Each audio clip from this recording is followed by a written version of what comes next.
Testing. 1, 2, 3. Testing.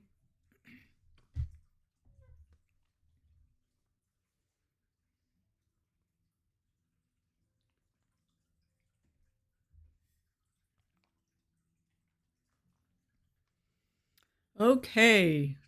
I think I'm ready to get started. If anyone is joining me live, give me a heads up in the comments. Say hi. Let me know where you're listening from. Give me a thumbs up if you can hear me okay.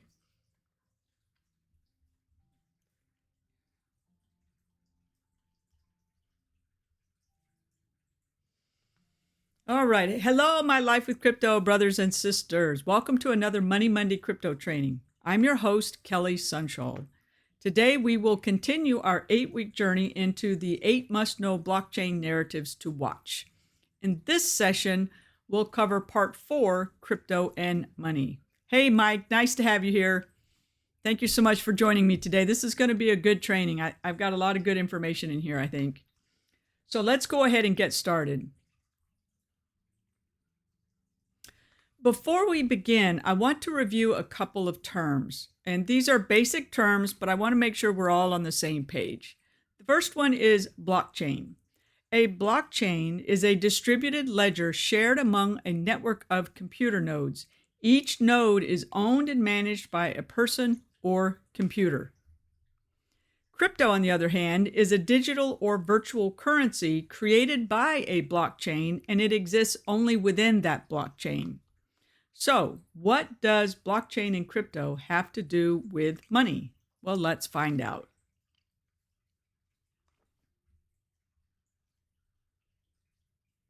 First question, I've got about 4 questions I'm going to answer today in this training. And the first one is, what is the relationship between crypto, blockchain, and money? Well, cryptocurrency, blockchain, and money are interconnected, but they are distinct and separate concepts. Blockchain is a decentralized ledger that records crypto transactions and ensures their security. Blockchain is an online record of transactions secured by cryptography.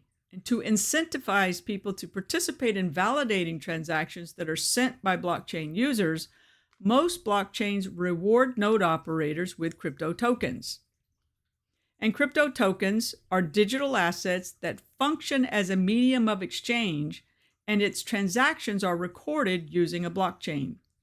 And the value of a crypto is determined by people buying and selling it on crypto exchanges.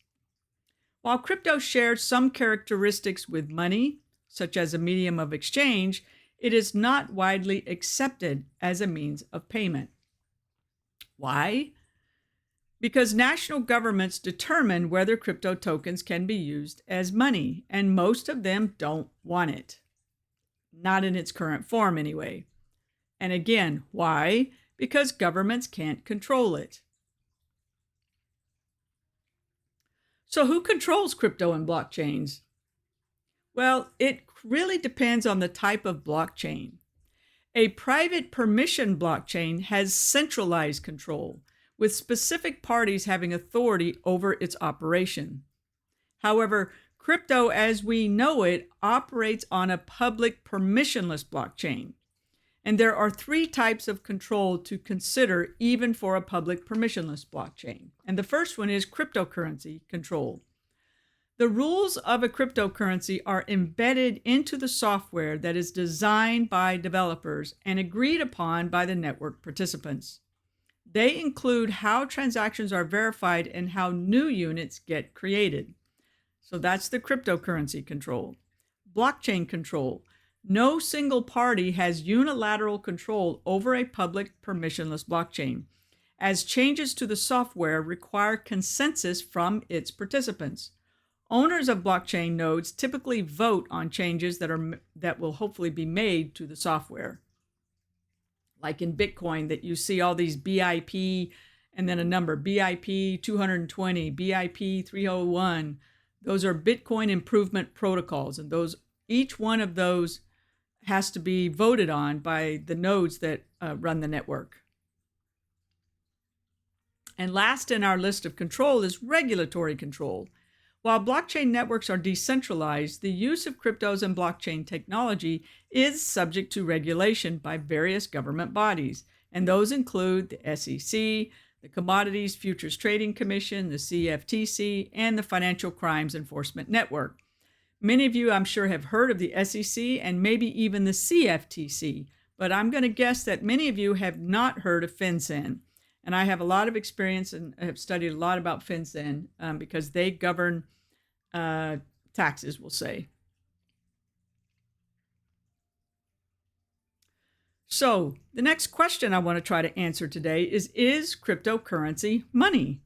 And the short answer is, it depends. It depends on what country you live in and what the government decides. However, as of today, only one country has declared Bitcoin as money, and that is El Salvador. Now, there is another country, the Central something Republic of Africa, Central African Republic, I believe it is, CAR. They actually did vote it in as money, and then I think it was last year they rescinded it. So we almost had two countries, but right now there's just one. So let me ask a different question. Can crypto act as money? To answer that, first let's look at the accepted definition of money. It must have these characteristics: medium of exchange, unit of account, a store of value, and it must also have these characteristics. It must be fungible, durable, divisible, portable, and accepted by everyone. Now, in this free training, I don't have time to examine all of these characteristics with you, but I will share that I've taught many accountants about these concepts and how they relate to crypto. So suffice it to say, cryptos have all the above characteristics of money. Some, however, will argue that it's not a good store of value, but that's a conversation for another time.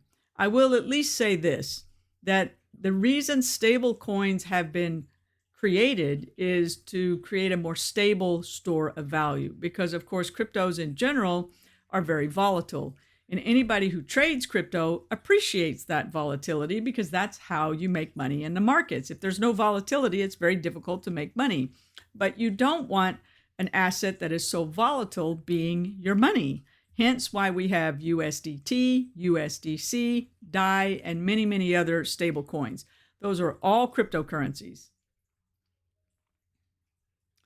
So why isn't crypto money?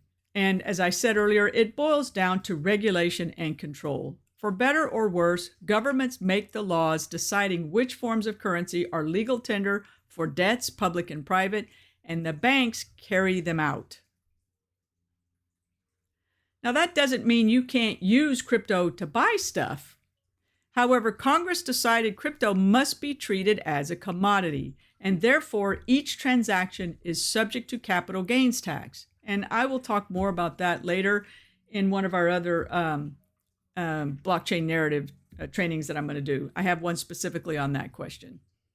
So, but governments see the benefits of crypto and blockchain technology, and they have decided that they're going to try to create their own version of a cryptocurrency.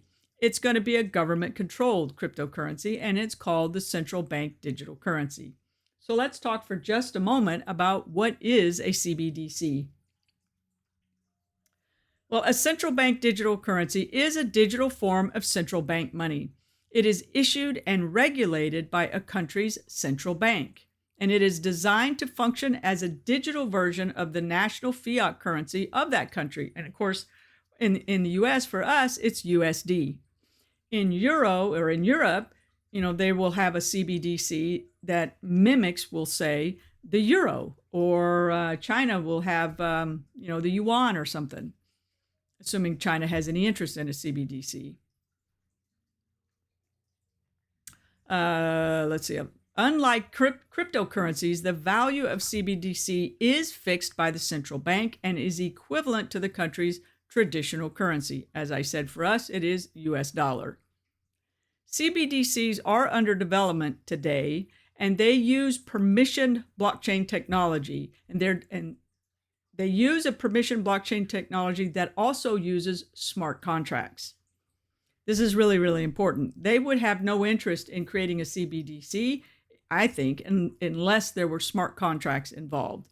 The invention of smart contracts allows digital currencies to be programmed, and a permission blockchain decides who can use it and for what.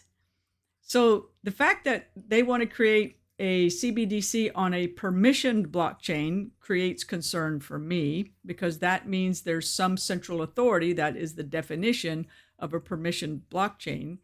And I have no problem with using smart contracts, but smart contracts on a permissioned blockchain means that somebody is going to have control over those smart contracts and what they allow people to do on that blockchain. So that's one of the reasons I have a great concern about CBDCs. Now, I do have a bonus video that I want to share with you guys on CBDCs that I found towards the end of last year, I think. I just got it edited, and I copied it from Kitco News. This is a really wonderful interview that was done by somebody who's very knowledgeable in economics. I believe he's from Germany. Well, I can't show that to you on this training, but I will upload it to my YouTube channel. I'll get that done by tomorrow, and then I'll post a link to it on Facebook. So you can look for that tomorrow sometime. And I think that is about it for today's training. I really thank you for joining me, you guys. I really appreciate those who show up for these trainings. I will hang out here for just a moment. If anyone that is with me today has a question that you'd like me to try to answer, I'm happy to do so. Just go ahead and type it in the comments. Understanding blockchain narratives is an essential part of becoming a successful crypto investor. Understanding the broader landscape will help you make informed decisions. And as always, I hope you all stay curious, keep learning, share your thoughts or comments, thoughts and questions in the comment sections below. And since I don't see anybody that's putting any questions in the comments, I will say that is all for now. See you all next week. Take care.